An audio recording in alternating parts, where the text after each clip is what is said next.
This game is everything I wanted and less. Hi, I'm Tom and this is Superhot VR, a virtual reality follow-up to the shooter from 2016 with a cool slow-mo mechanic. Hey Tom, let's look back at the score we gave it then. Great idea, Tom. Well, dear people, back then when I reviewed the game a couple of months ago, I gave it a 4.0 for lack of content and a price that was way too high. How did the new installment stack up to that score? Not much better. Not much better. Let's dive in.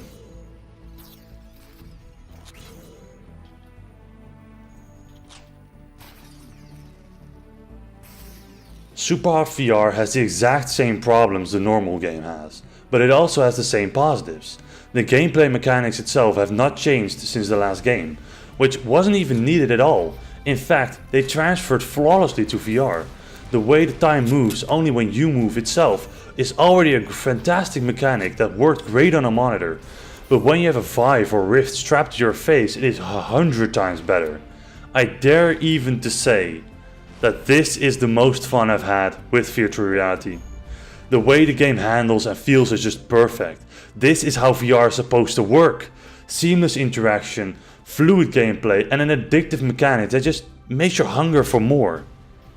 And on that note, I have to say that the slowing time mechanic is legitimate. It is not just a little tag on. In fact, the entire game would not be playable without it.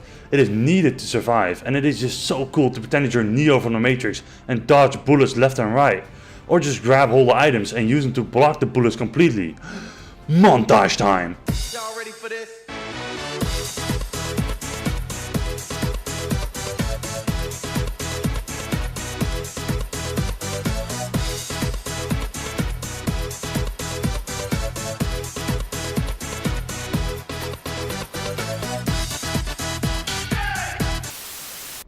Okay, back to reality. The clean white, red and black art style made sure the graphics ran smooth as well. No frame drops, hiccups or motion sickness during the entire thing. I'll put my PC specs in the description so you can compare your own build. Although I don't think you need much more than the GTX 970 to run this particular game.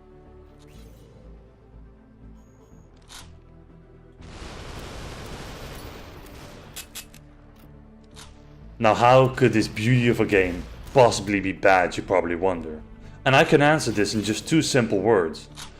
Playtime. I managed to complete the entire game in just 91 minutes. 91 fucking minutes! 15 of which was me setting up everything to record while the game was already running. It is a joke how short this game is. And you know, that wouldn't even bother me if they did not have the balls to ask $23 when it is not on sale. $23 for not even 2 hours of gameplay. Now they did put in challenge modes like headshots only to expand that playtime to maybe 2.5 or 3 hours total if you really love the same levels over and over. But I don't. I really don't. So the following thing I did kinda felt scummy, but I did not care enough to stop myself. I refunded the game after 2 hours of playtime, not even 2 hours of playtime. And of this moment I actually got my money back. In bird culture, this is considered a dick move. Yeah, well, bird person, it is also a dick move to ask this much money from people for so little content. So we're even. This could all have been avoided if they only put in a way to make your own maps and share them through the Steam workshop. This would generate unlimited value, and I figure it would be not that hard to pull off, seeing that the art style allows for flat white surfaces and easy item placement anyway. It doesn't even matter that the game has so little content for this amount of money. If we could make our own maps, this would be the best VR game ever. Period.